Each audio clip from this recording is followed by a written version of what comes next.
Estamos nós aqui novamente para mais um vídeo e hoje falaremos das 48 leis do poder, mais especificamente da lei número 2, não confie demais nos amigos, aprenda a usar os inimigos.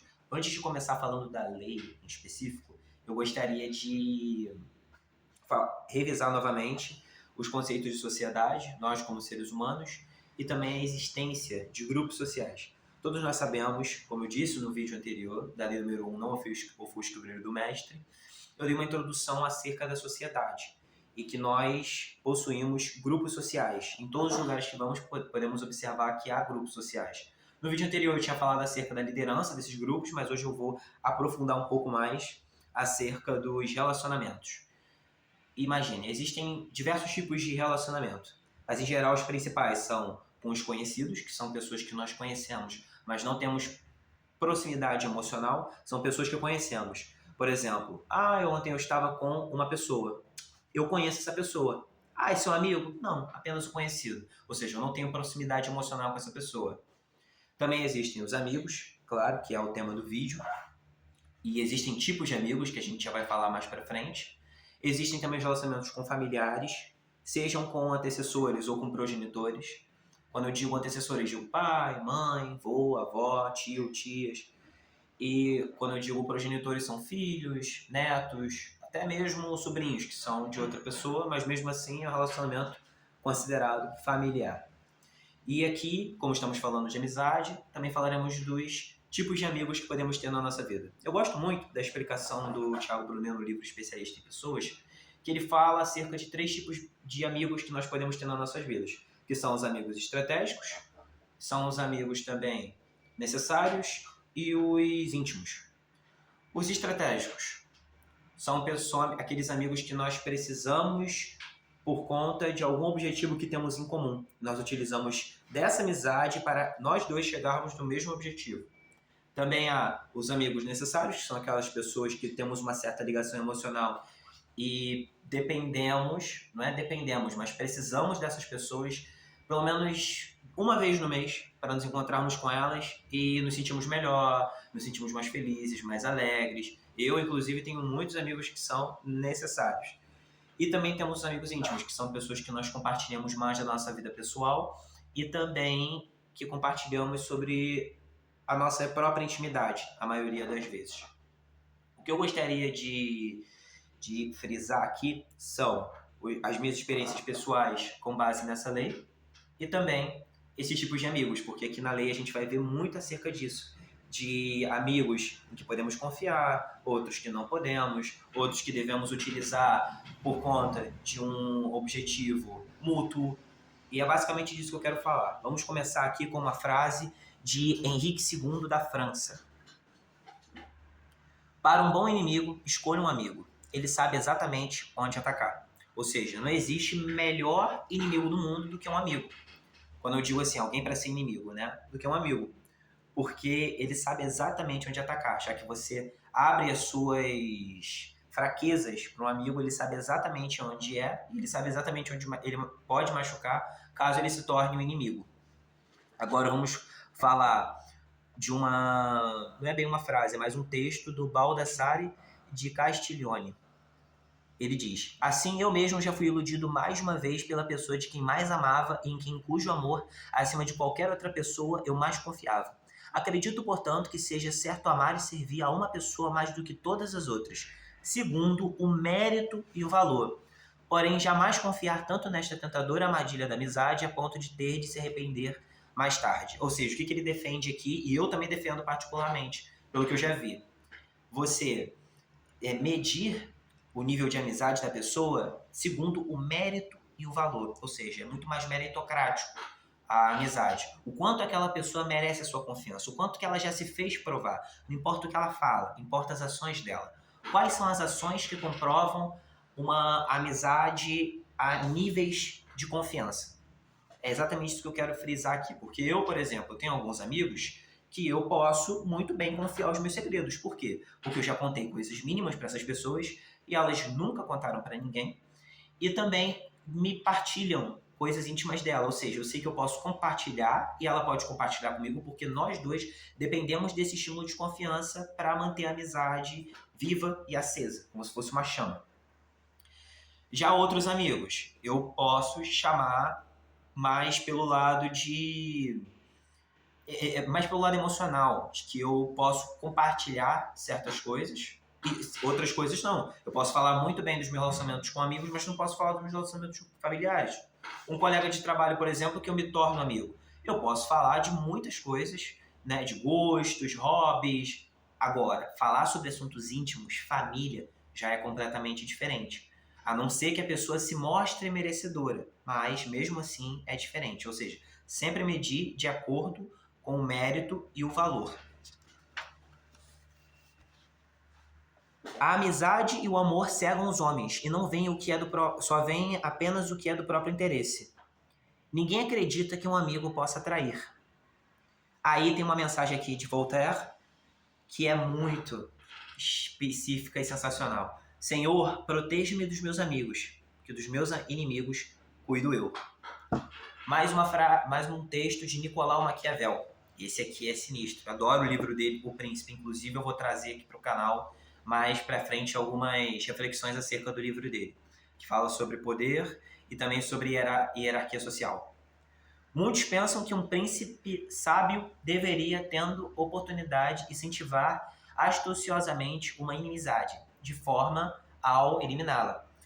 Posso aumentar a sua grandeza. Os príncipes, especialmente os novos, encontrarão mais fé e utilidade naqueles homens a quem no início do seu poder olhavam com suspeita, do que naqueles em quem começaram a confiar. Pandolfo Petrucci, príncipe de Siena, governou seu estado mais com aqueles de quem desconfiava do que com os outros. Ou seja, trazer pessoas de que desconfia para perto e para certos casos específicos, muito mais do que daquelas pessoas que confiamos. Lembrando, seguindo o mérito e o valor daquela pessoa. Um homem que se vê poupado de repente da guilhotina é um homem grato, não há dúvida, e fará o impossível pelo homem que o perdoou. Ou seja, o que essa frase significa, e mais para frente será aprofundada pelo livro.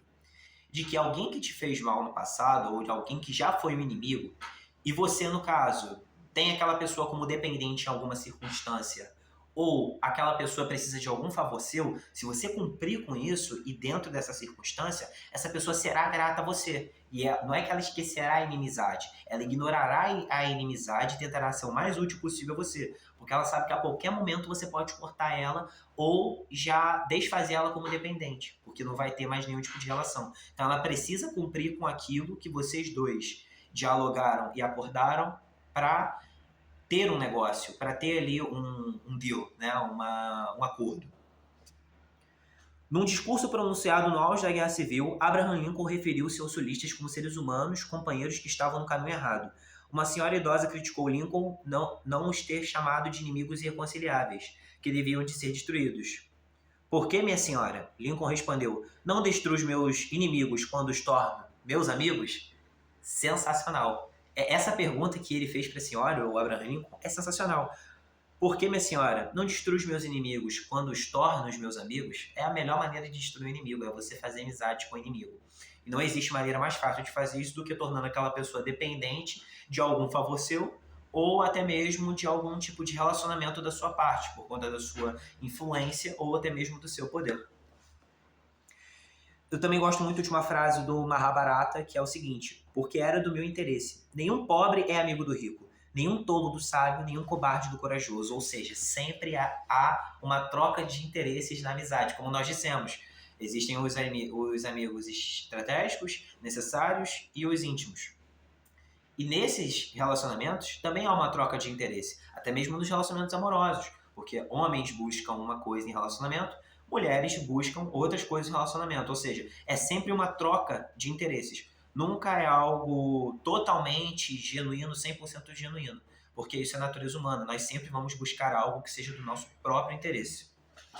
Aí aqui vamos começar com mais uma das chaves do poder. É natural querer empregar os amigos quando nós mesmos passamos por dificuldades. O mundo é árido e os amigos suavizam. Além do mais, conhecemos os nossos amigos. Por que depender de um estranho quando se tem um amigo à mão? O problema é que nem sempre se conhece os amigos tão bem como se imagina.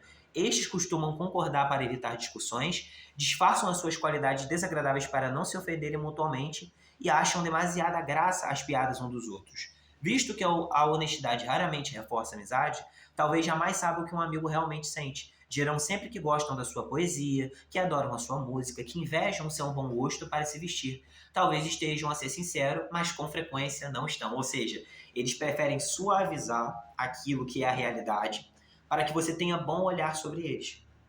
Isso é muito complicado, porque quando você tem um amigo muito íntimo, por exemplo, e você percebe que ele está fazendo uma besteira ou que está fazendo alguma coisa errada, você tem muita dificuldade de mostrar isso para ele. Muitas pessoas dizem, não, eu falo a verdade na cara do meu amigo, porque isso é ser amigo de verdade. Claro, isso é ser amigo, mas existem temas que são muito sensíveis para você ser completamente direto com a pessoa. Falo isso como comunicador e estudante da comunicação. Existem temas que são difíceis de você dialogar com pessoas que são próximas de você, ainda mais pela razão de serem próximas. Então, querendo ou não, você às vezes vai suavizar algo para que a pessoa te encare como mais íntima e cada vez mais íntima.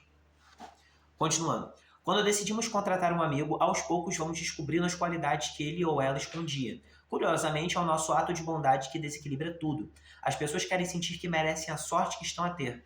O recibo por um favor pode ser opressivo. Significa que fomos escolhidos porque somos amigos, não necessariamente porque merecemos. Lembrando de novo da meritocracia.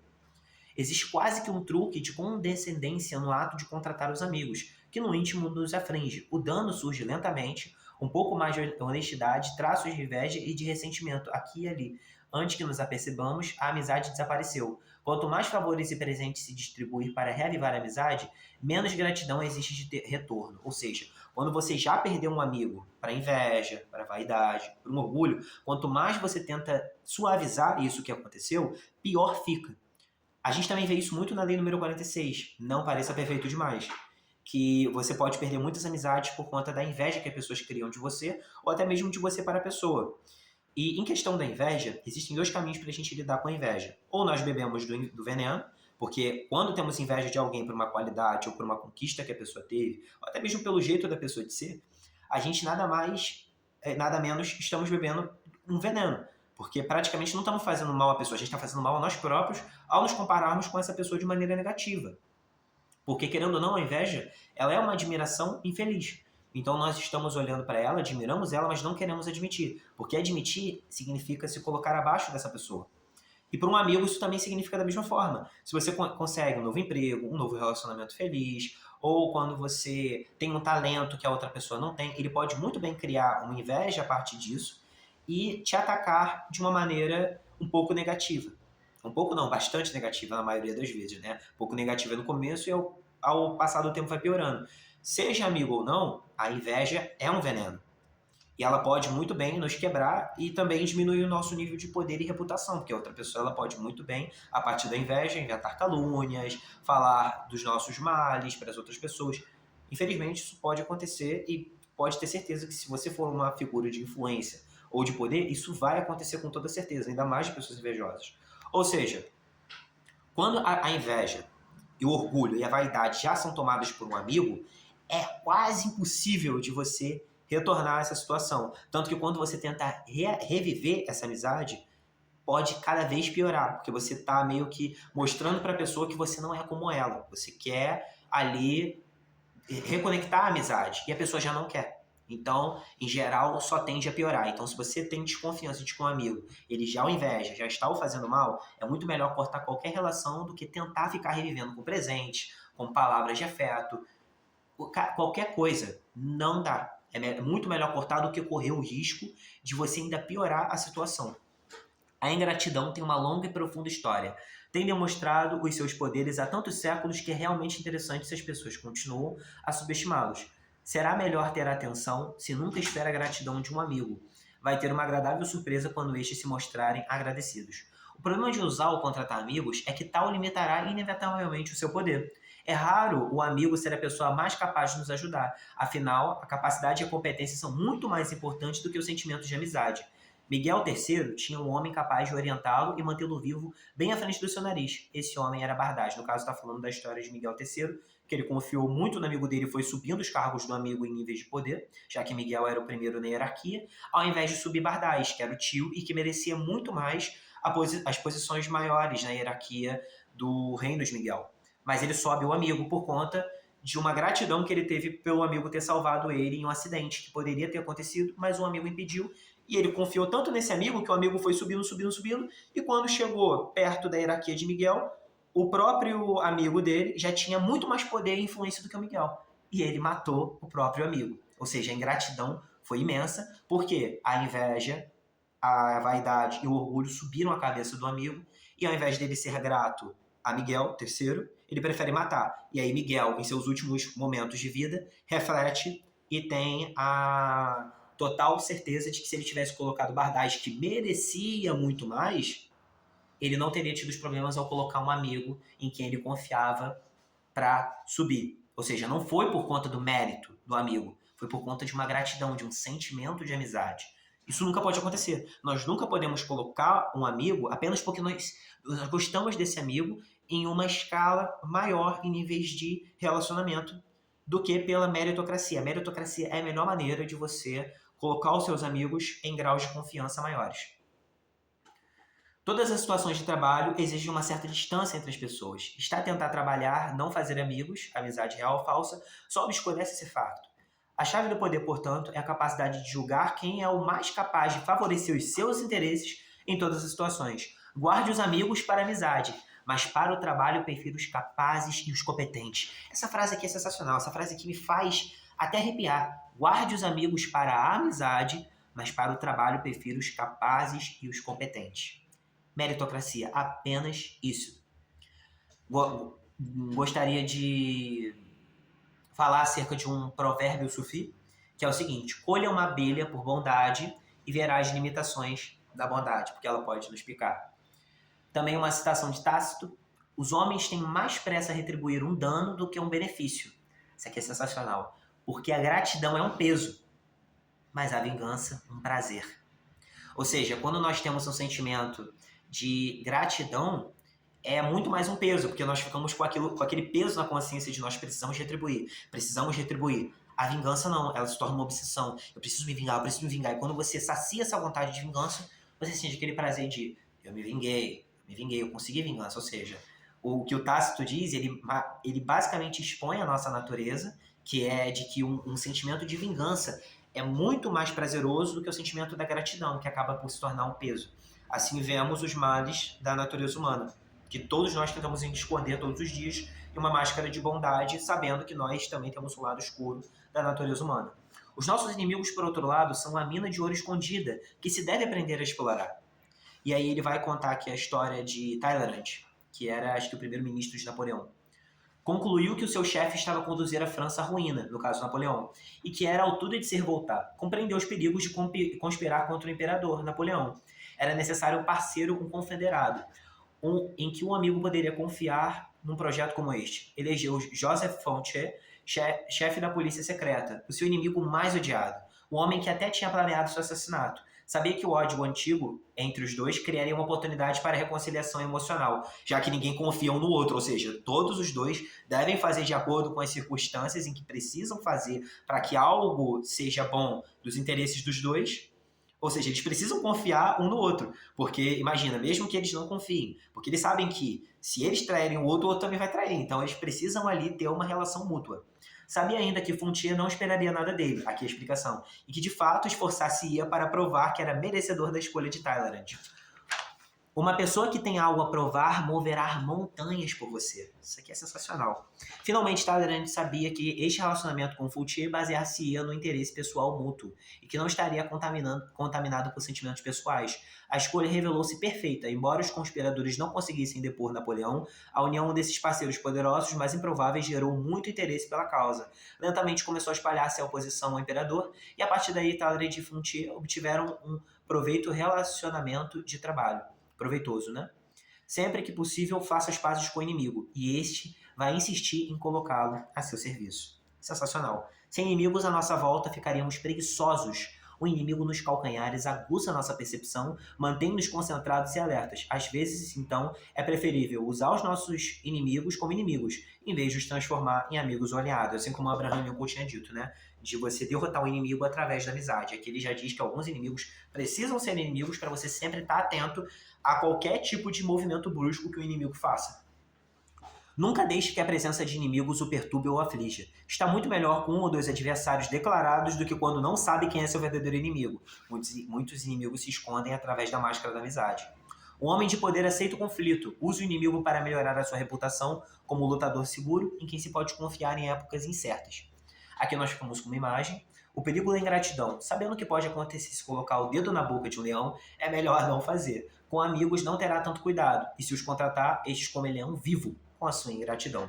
Ou possível ingratidão, já que eles são que têm mais probabilidade de serem ingratos, são o maior perigo, já que conhecem as suas fraquezas e também sabem que podem utilizar da arma da amizade para te fazer ceder ou se tornar mais mole. Autoridade. Saiba retirar vantagem dos inimigos. Necessita aprender que não é pela lâmina que se segura a espada, mas pelo punho. Para se poder defender, o sábio lucra muito mais com seus inimigos do que o tolo com seus amigos. Essa é uma frase de Baltazar Gracian. Aí agora vamos para o inverso da lei. Embora em geral seja melhor não misturar trabalho com amizade, há momentos em que um amigo pode ser mais eficaz do que o inimigo, ou seja, é o inverso porque é uma exceção. Um homem de poder, por exemplo, necessita frequentemente de realizar um trabalho tido como sujo, mas para manter as aparências é melhor deixar que os outros o façam por ele. Os amigos são os mais indicados, visto estarem dispostos a arriscar-se pelo afeto que sentem. Além disso, se os seus planos não surtirem o efeito desejado por algum motivo, o amigo é um bode expiatório muito conveniente. Esta queda do favorito é um truque usado com frequência por reis, soberanos, presidentes e ministros, porque permitiu o seu melhor amigo na corte, ele assume a responsabilidade por um erro, visto que o público não acreditaria que deliberadamente se sacrificasse um amigo com esse propósito. É claro que depois dessa artimanha, perde-se um amigo para sempre, mas é melhor, portanto, reservar o papel de bode expiatório para alguém próximo de si, mas não muito, para não ter esse perigo. Finalmente, o problema de trabalhar com amigos é que tal pode ser confundido com os limites e as distâncias que o trabalho exige. Mas se ambos os parceiros no acordo compreendem os perigos envolvidos, um amigo pode ser muito eficaz. Não se deve jamais baixar a guarda nesta aventura. De qualquer das formas, fique sempre atento a qualquer sinal de perturbação emocional, como eu disse, a qualquer tipo de movimento brusco. Tal como a inveja e a ingratidão, nada é estável no reino do poder, mesmo que os amigos mais chegados podem se transformar nos piores inimigos. E eu gostaria muito de terminar essa lei falando acerca de algumas experiências pessoais que eu tive acerca da amizade.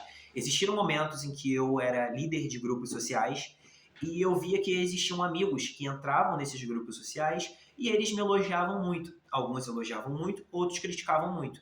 Ambos os dois são sinais de inveja, quem critica demais e quem elogia demais. Ou seja, são tipos de inveja. E eu deveria ter tomado cuidado com esse tipo de coisa e não tomei. Ou seja, eu, sendo líder do grupo social, eu sempre unia as pessoas e falava como líder social, ou seja, trazia novos assuntos, trazia novas experiências de vida para as conversas do dia a dia, de rotina. E o que eu comecei a perceber é que eu comecei a perder influência, porque as pessoas começaram a perder a confiança em mim. Até o momento em que aquele meu amigo começou a tomar a liderança desse grupo social. E eu comecei a achar estranho. E aí as pessoas me disseram, foi porque o seu amigo nos contou certas coisas que são males seus e nós não queremos nos relacionar com pessoas assim. Ou seja, segredos em que eu compartilhei com esse amigo, ele utilizou para me difamar e para tomar o meu poder. Ou seja, eu perdi tudo que eu tinha nesse ciclo social por conta de ter confiado em um amigo. Também já perdi trabalho porque eu confiei demais em um amigo. Ou seja, existiam momentos em que eu trabalhei, por exemplo, acho que na padaria que eu falei, na última sessão do Não Ofusque o Brilho do Mestre, que eu falei mais do gestor, mas dessa vez eu vou falar de um amigo dentro desse sistema, porque ele também ajudou muito na minha saída da padaria. Por quê? Eu confiei muito nele, porque na hora do serviço, imagina, eu tinha que atender os clientes, eu fazia meu trabalho com maestria, não tinha nada para fazer. Panelas sujas, o Yuri tá lavando. Cliente para atender, o Yuri vai atender. Coisa suja, o Yuri limpa, sempre. O tempo todo dando o meu melhor, sem parar. Só que o que eu não percebia era que esse amigo, ele se aproximava de mim, primeiro contando uma história pessoal dele, para depois eu contar uma minha. E sempre assim, era uma troca, e eu via aquilo ali como uma relação a ser explorada. Mas não como se eu quisesse algo em troca dessa pessoa, mas porque eu queria me aproximar dessa pessoa e ter um bom relacionamento com ela. Porque, como eu sinto empatia pela pessoa, já que ela me contou algo tão pessoal dela, eu também me sinto aberto a contar algo meu e absorver aquilo que ela falou como experiência de vida, ainda mais porque era um senhor experiente esse amigo, ou seja, ele já era uma pessoa, já não idosa, mas ali pelos 50, 60 anos. E era um grande amigo para mim, por conta dessas trocas de experiências de vida e também de sentimentos mais profundos em relação à vida, em relação à vida pessoal também.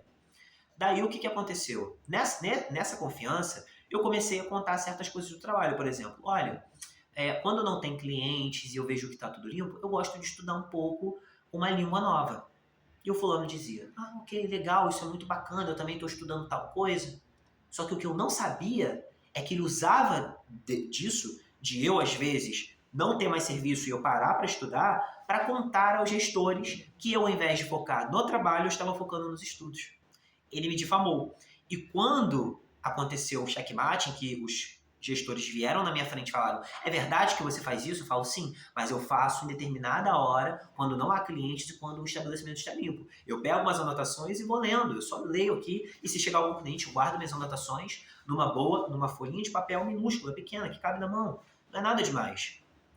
Mas aí eles levaram a sério. E aí perguntaram para ele, não é verdade que você disse que ele para o trabalho dele para ele fazer isso? Aí eu disse, não, isso é mentira. Eu nunca fiz isso. Você sabe disso e você via isso. Ele olhou e ficou quieto. E falou assim, Yuri, não me meta nos seus problemas. Na frente do gestor. Ou seja, foi uma facada numa hora em que eu deveria ter tido uma verdade de um amigo. E isso foi uma gratidão imensa, porque eu estive com ele no momento que ele precisou, eu ouvi os males da vida dele, eu ouvi os problemas, eu tentei, assim, dar o apoio emocional que eu podia dar, e eu fui esfaqueado pelas costas. E eu disse pra ele, você tá mentindo. E aí o gestor até ficou, você tá chamando o colaborador de mentiroso? Eu falei, sim, porque ele mentiu. E aí depois eu tive que descer para poder me arrumar na hora do fim do expediente, depois dessa vergonha. E ele veio para falar comigo como se nada tivesse acontecido. Então, Yuri, eu trabalho hoje, não sei o quê. Quieto olhando para ele. E ele, então, Yuri, vai me tratar assim? Então, o que houve? Por que você tá me tratando assim? No fundo, ele sabia por quê. E eu olhei para ele, eu fiquei só quieto olhando para ele.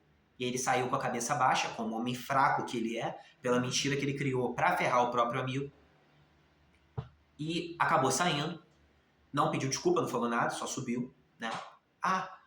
Saiu fora, cabeça baixa. E depois eu subi, me despedi de todo mundo e não me despedi dele. Depois disso, eu aprendi duas coisas. Colegas de trabalho não são amigos. Segunda coisa, não se deve confiar demais em amigos que não merecem a sua confiança. Então é por isso que eu deixo a meritocracia como sensor para você colocar em certos níveis de relacionamento. Porque a pessoa ela tem que merecer a sua confiança, segundo o mérito e o valor. Gostaria de finalizar esse vídeo com essa ideia. Depois, lógico, vamos retornar novamente com a lei número 3, que, se não me engano, é a oculte as suas intenções, que é muito importante para qualquer área da sua vida e qualquer tipo de relacionamento, e tanto como sociedade, como grupos sociais, que eu gosto muito de falar sobre esse tema, sobre comunicação e sociedade. Enfim, ficamos com a mensagem de mérito e valor. Da lei número 2, não confie demais nos amigos, aprenda a usar os inimigos. Muito obrigado pela participação nesse vídeo, no caso como visualizador. Por favor, deixe um curtir aí se você gostou do tema. Inclusive, se você já passou por alguma situação em que você confiou num amigo e você foi traído, coloque nos comentários para assim a gente expor a outras pessoas para elas tomarem cada vez mais cuidado com os amigos que odeiam a volta. E se você é novo aqui no canal, se inscreve. Se você já está inscrito, é melhor ativar o sino para que possa receber notificação, porque eu estou sempre lançando vídeos novos aqui no canal. Basicamente é isso. Rumo ao poder, até o topo e um abraço.